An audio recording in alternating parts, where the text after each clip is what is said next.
All right, everyone. I am so excited today to have Dr. Jeremy Smith, who is the CEO and founder of MyMD Connect here today. I wanted to have Jeremy on here to talk a little bit about chronic conditions, specifically diabetes, just because that's something that we see a whole lot of in regards to high cost claimants for organizations. And I think the approach that MyMD Connect takes to help combat diabetes and to help reduce that cost for the employee, the employer, and make the employee just healthier overall is really interesting. So I wanted to have him on here to kind of walk you through what that process looks like when he finds out that an employee has diabetes, and the impacts that he himself sees and what he thinks the value of MyMD Connect in this scenario is. So Jeremy, I'm gonna let you take it away here. Okay. Yeah. Thanks, Caitlin.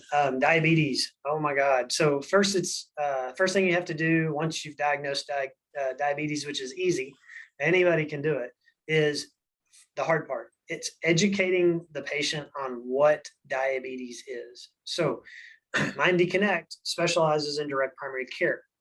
Direct primary care, you have time to spend with patients. It's the whole point. And what can you do with time? You can educate them. If you're in a fee-for-service model, and worse, if you're an employer paying for a plan that's built off of networks of fee-for-service doctors, what I'm about to describe doesn't happen. So first of all, diabetes, it's a completely reversible disease. I tell my patients, you can't be a diabetic and be my patient. You can get diabetes, but we're going to become undiabetic. So first off, that is a myth.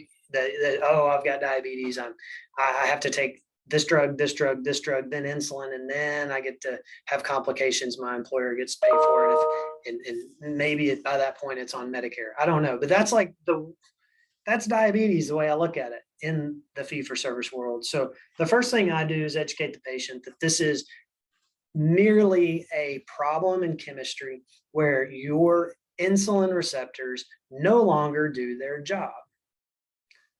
I am a bit of a conservative, so I use an analogy, and I really beat up our government workers. So maybe I shouldn't do that, but I'm going to. Just bear with me. Yourselves. Not the U.S. government workers. I'm talking about like Red China and Russia. So those workers aren't really efficient. Everybody knows that. They are told to do something, and they do kind of a half-assed job of that. And they're told and told and told. And the more you tell them, then maybe they'll do a little more work, but not a lot. So an insulin receptor in the body has a very specific job. Once insulin lands on it and is told, hey, receptor, open the door so sugar can get in the cell, out of the bloodstream into the cell. Once it's in the cell, we can burn it for energy and everybody's happy. But diabetes is a disease process where the insulin receptor doesn't do its job. It's told to do it. Doesn't do it. So our body has to tell it louder. And how do you tell it louder? You make more insulin, and you make more insulin, and you make more insulin. And like anything in nature, our bodies, when they get exposed to something to that level, they turn the volume down, and they become more and more resistant to instruction. So that's the problem with type 2 diabetes, which is the vast majority of diabetes in everywhere. So once they understand that, I'm like, okay, well, what do you do to make a government worker, a communist government worker, work harder? Well, you could fire them and not give them a paycheck for a while. And then about 90 days later, you can say, hey, do you want your job back? But this time around, I'm going to actually have you do your job. They're going to come back much eager to work. So how do you do that in the body? How do you satisfy that? Well, you can reduce sugar or eliminate sugar altogether. That means that insulin receptor never gets told what to do, essentially firing it, and the body reduces and reduces, and they become extremely sensitive. And that's how you reverse diabetes. You change the attitude of your worker, which is your insulin receptor. It's as simple as that. And there's strategies to do that. Reducing carbohydrates, which costs patients and health plans $0.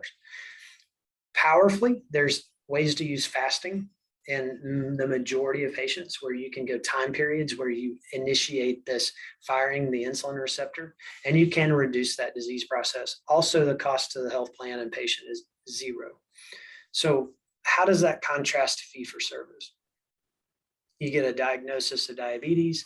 Depending on how far up the scale you are, you either get metformin, you get a DPP4 inhibitor, which if you don't know what that is, not important. It sounds expensive because it is. You get, you get a SGLT2 inhibitor, sounds expensive because it is. Ultimately, you can get on an injectable GLP analog protein peptide. Sounds expensive. It is. I don't know. They're $1,200-1,300 after they wash through your PBM per month. So keep in mind, I mean, employers like, God, if I could just get my health plan to like 600 a head on a major medical, that'd be a good idea. Well, you can't do that if you got diabetics taking $1,200 a month in just that drug. And again, that means they're on all the other ones too. And then the final curtain pulls, and then the star of the show shows up, and it's insulin. Okay. Yeah. How do we treat that in fee for service? Well, we go through the drug gauntlet, and then we put them on insulin. Guess what makes insulin resistance worse? Adding more insulin. Yeah. I mean, so this whole thing just delays a diabetic by about a 10-year window. It doesn't reverse it. It doesn't stop it. It doesn't slow it down. It delays it for about 10 years. So yeah, adding a couple grand in pharmacy charges per month will give you about a 10-year window. So I don't know, as an employer, are we hoping that by that time they're on Medicare, not on our health plan? I don't know. It doesn't make sense. So that's how I handle diabetes. That's how I would contrast what we do at MindD Connect with the alternative, which is buying a plan without direct primary care. You need time to educate the patient, Right. time for them to understand it, and then you have time to fix it. And it doesn't mean you need a string of expensive drugs. So that's one example of a billion, right? It takes time with patients and doctors to make outcomes better, and cost will come down if you do that. And I'm glad you picked diabetes, because it's eating up health plans, and it's got to be the easiest thing I treat. Yeah. Just by explaining what I explained to you. Right. Right. No one knows. I don't know if you knew that, but no one knows that. Right. It couldn't be simpler. So right. And do you know how many people are normally, I feel like every single group, when I look at those claims, almost always has at least one large claim diabetic on there. I mean, is it it's a pretty significant amount of Americans, right? I mean, yeah. It's significant, and it's growing as fast as our waistlines are. Right. So Americans are getting bigger, and our diabetic rolls are getting bigger. I don't know I'm not a stat guy, but I think it's over 50% of adult Americans are either are or pre-diabetic. I mean, that's crazy. Take half of your plan, employees and dependents, over adult size, and add a few $1,000s a month. I mean, right. It's already a big problem now, so it's just going to start getting worse and worse if employers don't start addressing this and giving a solution to employees to help make a difference in their health. So yeah, and the solution's not right.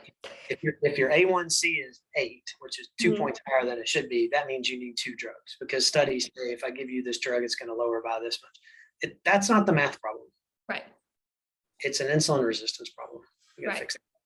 And I mean, if I was an employee or, just a patient in general, and I got diabetes and I was in a fee for service environment, and my doctor spent 5 minutes with me just explaining what I have, and then just giving me a prescription, sending me on my way, I'd be terrified when I went home. So the fact that you go through all of that really eases that patient's mind then as well. So it's not, just not just about the finances, but also about just taking care of the patient. So very impactful. Well, all right. Well, thank you, Dr. Smith. I really appreciate you hopping on here. I think this is a topic a lot of people are going to be interested in seeing and hearing about.